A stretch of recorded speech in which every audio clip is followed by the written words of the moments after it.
11th. Hey guys, welcome to Friday, November 11th. Like almost in the middle of November.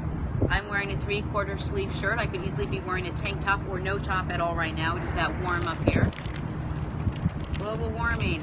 It's Veterans Day. I thought Harper didn't have school, and then at the last minute realized Harper had school. So she put on one of those last minute outfits and was shipped off to school. Yay, hashtag awesome mom. But obviously we will continue to do this, but a big thank you to everyone out there who risked life and limbs so that we can have our freedoms and be able to do the Jenna Wolfe Show sitting on this couch up here on the rooftop in the middle of November with a 3/4 sleeve shirt on. It's another lovely day in New York City. It's going to be cold tomorrow, but apparently the big guy upstairs, along with Mother Nature, are interested in making sure that there is a beautiful view on my face as we begin to watch the show. So I was just, I had a whole thing planned, but then I was on my way up here and I was listening to the radio, and they were having this interesting conversation, and it was based on the fact that yesterday we spent the first hour of the show sort of co-watching Lance's son play basketball, and I was thinking, I haven't, since my years as a sportscaster, I haven't really been following. So every once in a while, I just like to sort of skim over the sports pages to make sure that, I don't know, I have some semblance of an idea of what's happening. And I mean, am I the last one to know that Dwayne Wade got traded to Chicago? I guess I was. He was a free agent. Oh, he was? Okay, there you go. Anyway, so Chicago played Miami last night, apparently, and they were talking about how Dwayne Wade isn't even close to being at the end of his career, but yet Pat Riley made the decision that he put the team above the star player and said, hey, we're not going to re-sign you. We have to really focus on the team. See you later. And people thought that was callous.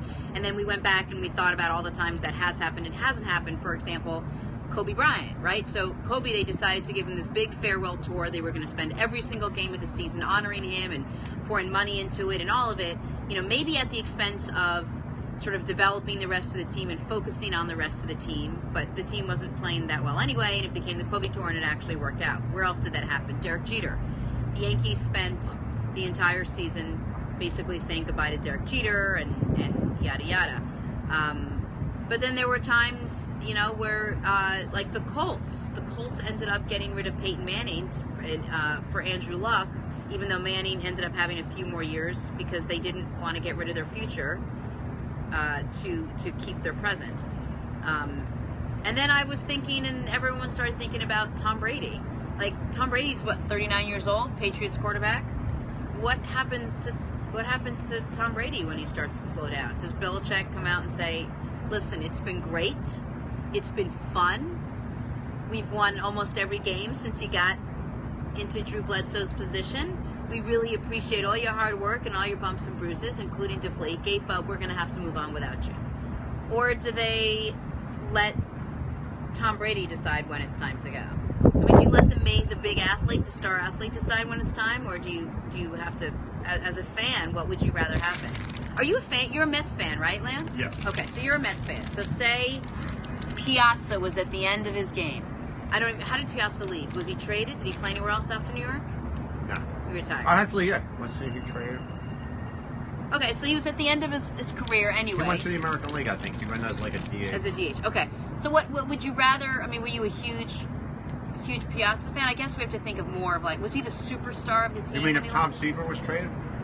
Would you trade Tom Seaver if he had 2 years left in him, so that you could build the team, the next young group of pitchers coming up, the best young group of players coming up, or do you keep him because he's your big superstar? As a fan, what would you rather do?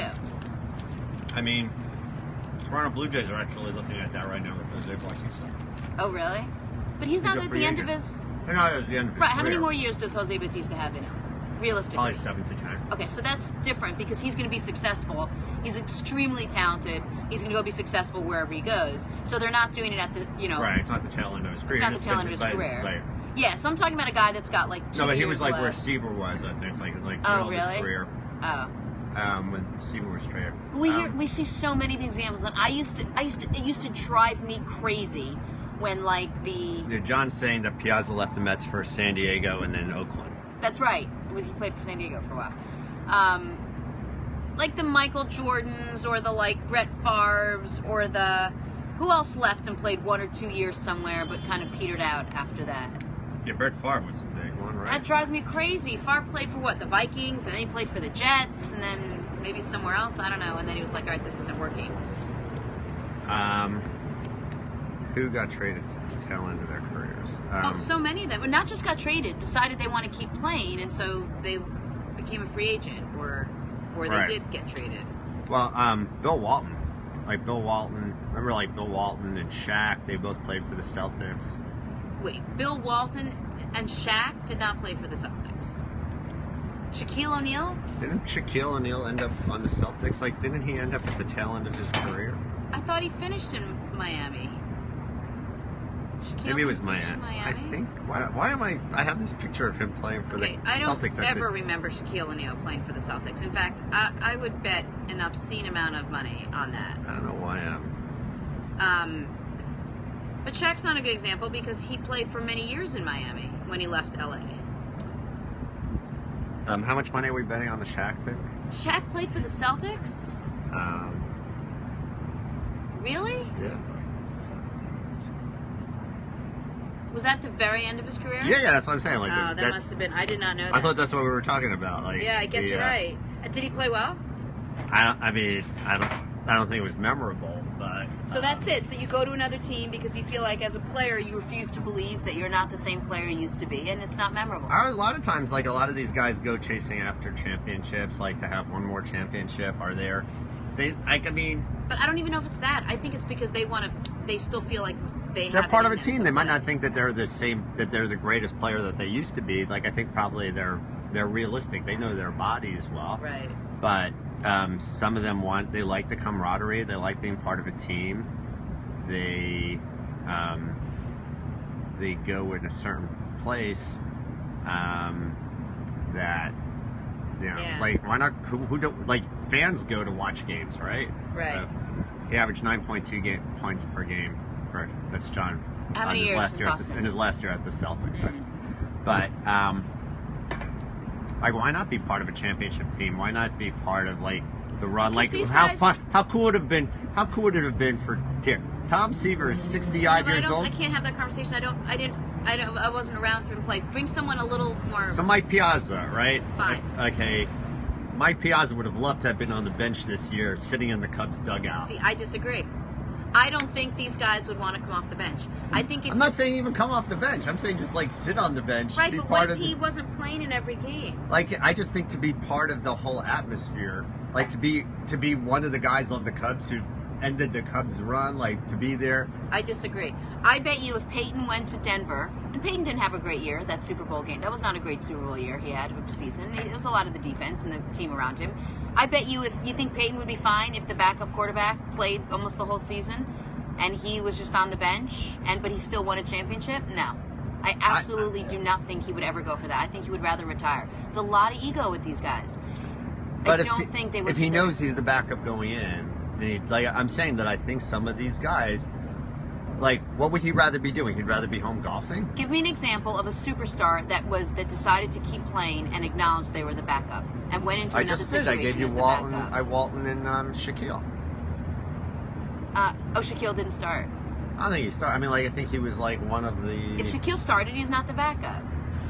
I don't recall whether he started. Right, but so he give me a football player then, or a baseball player. Romo right now, who's losing his position. Who?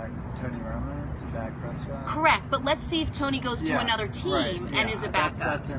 That's what I'm saying. Yeah. He's losing his position, but does he want to go somewhere else and be backup? So No, that's he thinks he's something still got it. we'll That's have what to we're going to watch. have to see. Believe me when I tell you, even if he stays, Tony Romo's going to fight for that. Yeah. There's no way he's just going to be like, here, Dex, you can have it. Right. I'm going to sit here. I just want a championship. I'll sit here and watch you, and I'll help you when you come off the sideline. Yeah. There's just no way. I mean, look, I covered these guys. Like, I get the psychological, like, press of it all, which is... who said it this morning? I was watching Mike and Mike, and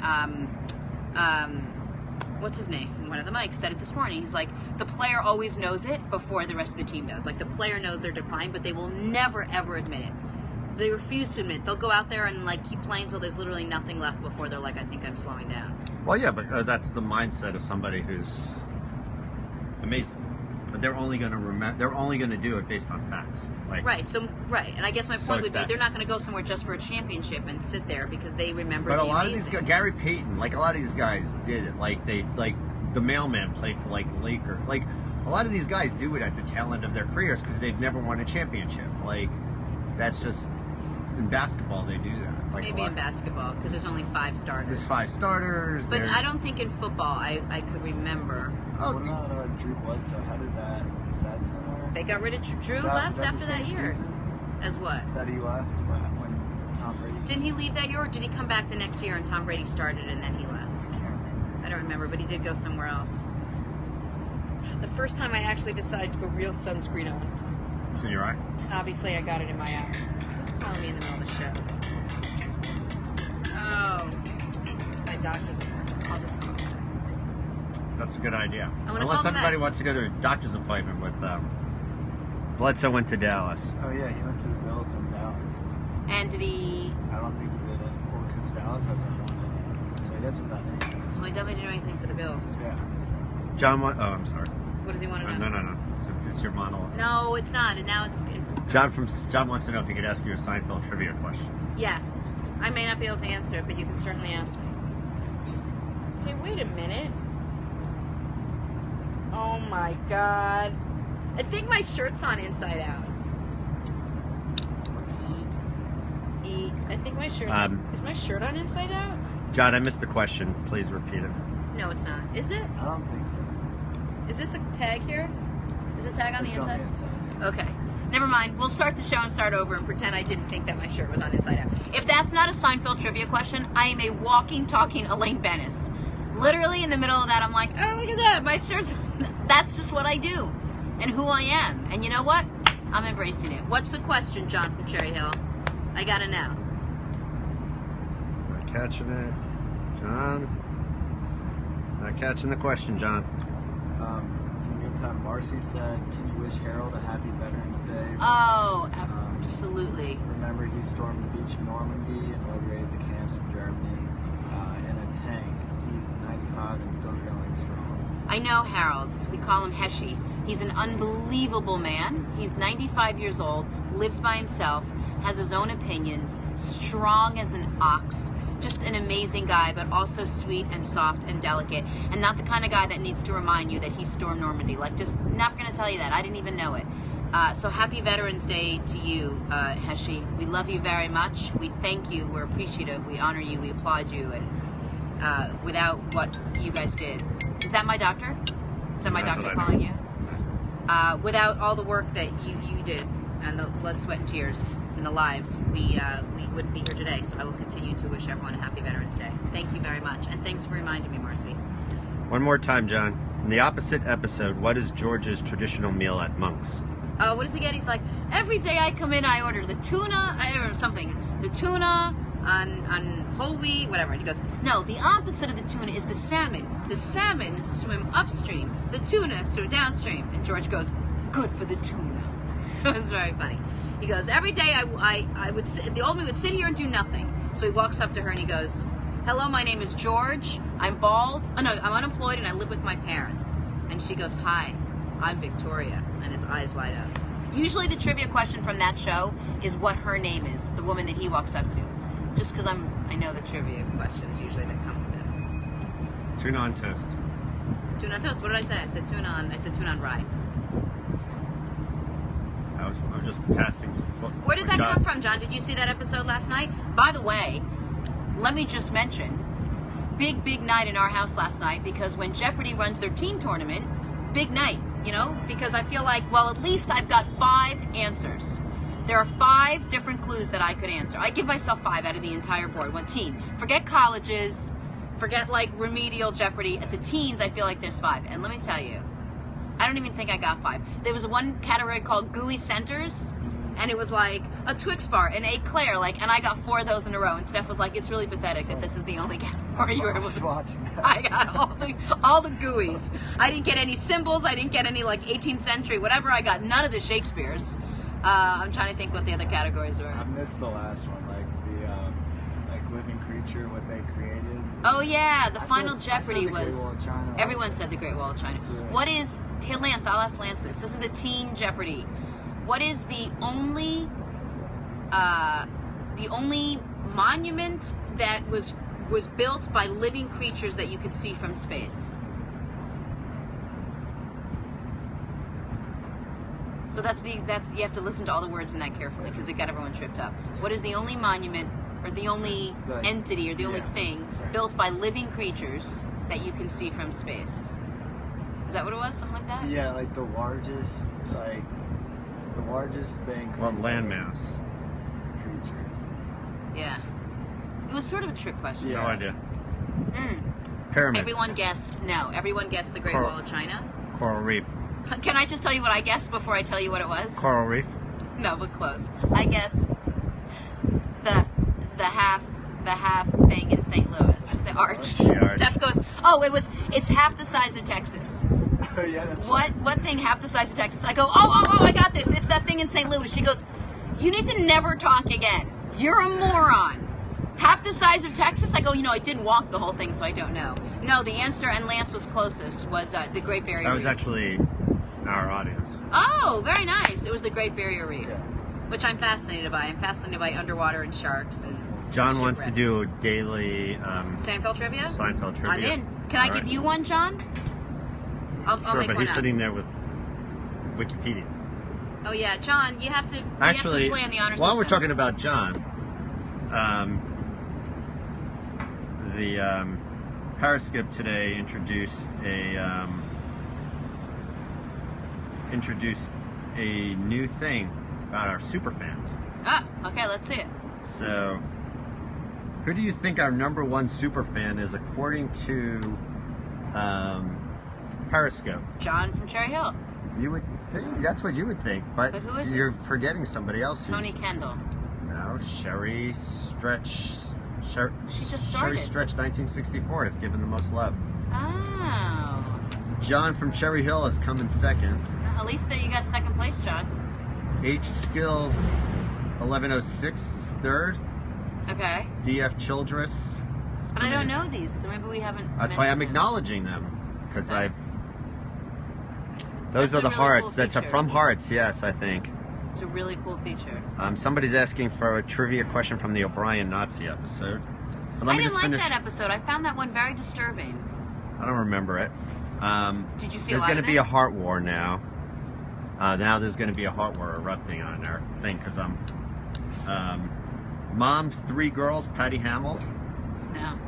Kari Beck, No. Connor's mom, Connor, you made it? She's on the Super. Yeah. Ren Bean, None of them. Phantoms 20, and M1321K. I love how people come up with these Twitter handles. Like, Twitter handles are, it's a pseudonymous environment, but now we do have a war going on in terms of hearts. Why don't we say hello to people and then we'll get started on the show? Jenna, you are sexy from Oh, well, why don't we Mike hold off Smith, on saying 787. anything Sorry. that's Jenna, you are something complimentary. Feel free to enunciate, read slower, get into that a little bit. And thank you, by the way. Troy McClain says Trump. Can I just say one thing? I think now that we've let it settle down for a little bit, that we're all coming to this. The protesters, I think, are going to eventually spend their nights at home watching must-see TV and not be outside. I mean, just give them a chance to sort of not prove all of you right and maybe prove some of you wrong. And I think we can quiet down a little bit. I think that they're all the gearing noise. up for the inauguration. Is that what you think? Yeah, they. What I heard this morning was that there's going to be a Million Mom March. Mob? A million mom or a million Oh, okay. woman march. But is it a female. protest or a... Like I think the inauguration is setting up to be something pretty dramatic, actually. Did you hear Jimmy Fallon last night?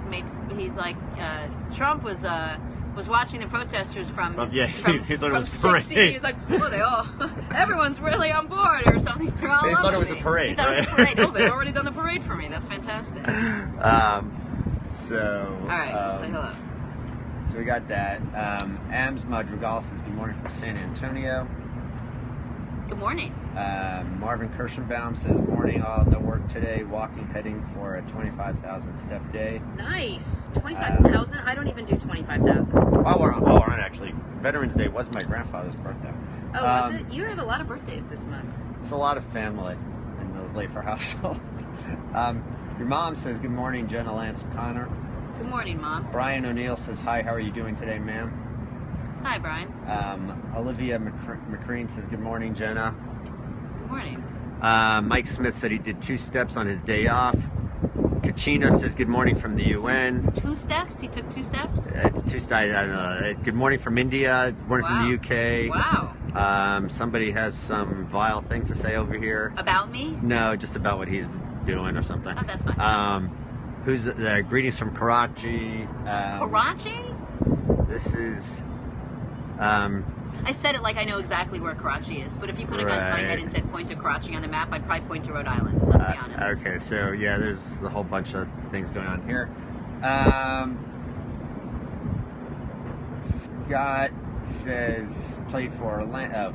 We're talking about Shaq. Kelly Graves says beautiful day. Debbie Elson says yes, he played with the Celtics for 2 years, 2010, oh my God, 2011. I feel like how did I not know this? Somebody says hi from Boston. You're so cute. Thank Pismo you. Beach says hello. You guys are really complimentary today. Says that you guys have the hottest doorman. Somar01 says the hottest doorman in Manhattan. We do? How do they know? John that? from Cherry Hill says Steve Young became a backup. Lance, by the way. Yes, but did he go to another team as the backup? Did they sign him and say, Steve, you're going to play backup quarterback? So He you're played sit the backup bench for who? Montana, didn't he? For Joe Yeah, Montana. but he came up through the after system. Joe Montana, and He then came he up went, through the and then he system went, and then he went. behind and he went somewhere else to be the Right. No, no, He actually started came for up San through. Francisco. I actually saw one of his first games. It's actually pretty funny now that I actually had to put this together. I went to. They used to be a season ticket holder for something called the New Jersey Generals football team, which was owned by Donald Trump.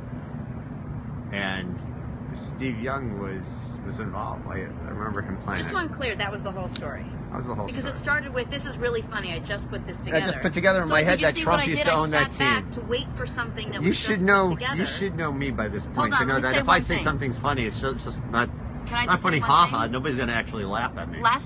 My biggest pet It was peeve. the LA quarterback, was what John was saying. Okay, my biggest pet peeve, and I hate to take this back to Jeopardy for a second, is if you are at a place where intellectually you are capable of becoming just a candidate to get on Jeopardy, and then to actually become one of the 3 people to stand up there and be on Jeopardy, where there's national TV cameras, this is syndicated, everyone in the country can see this, and Alex looks at you and says, so I understand, you have a story about whatever. Please, I'm begging you, I will sell you if you do not have one. Make it an interesting story. Because let me tell you what one of the stories was last night. And may God strike me if I am not telling the truth. Did you hear this? I missed it in the beginning. The gentleman goes, nice kid, great guy. He come in as, I think it was the winner. He was in the winning position, super friendly. And he says, this is funny. This is him talking. This is funny. He goes, so my sister and I, we sometimes speak Spanish to each other. And we were sitting around the dinner table and we were talking Spanish to each other. And my dad didn't understand it. So he got mad and he took his dinner in the other room. And the camera turns to Alex, who I'm sure was thinking, please, dear God, tell me that's not the end of the story, because I have no idea how to react. And Alex goes, okay, well, we are going to get started. We have I couldn't. Someone else had something that said, I once didn't want to cut my hair and then I cut it. I was like, I can't. Like, the stories are going to be the death of me on Jeopardy, and I make fun of it all the time. I look at Steph and I'm like, Stephanie, I was once hungry and then I ate something. That's going to be my story if I ever make it onto Jeopardy. Am I right? Yeah. I can't. Last night was the ultimate. We speak Spanish to each other, and then my dad got mad, and so he took his dinner in the other room. That was literally the whole story. All right, let's go on before I hyperventilate. My son's game is at 12:30. Okay, well, hold on, because you didn't care about my story, so I'm not even going to come close to caring about your son's basketball I game. cared about your story. No, this is how you care. Let me show everybody at home what you could see. And he looks up and he goes, I'm finished. I was like, yeah, I'm finished. Go. John wants to know if you got the Sponge Daddy package. I did, John. Thank you so much. I got it last night. Thank you. Much appreciated. Um,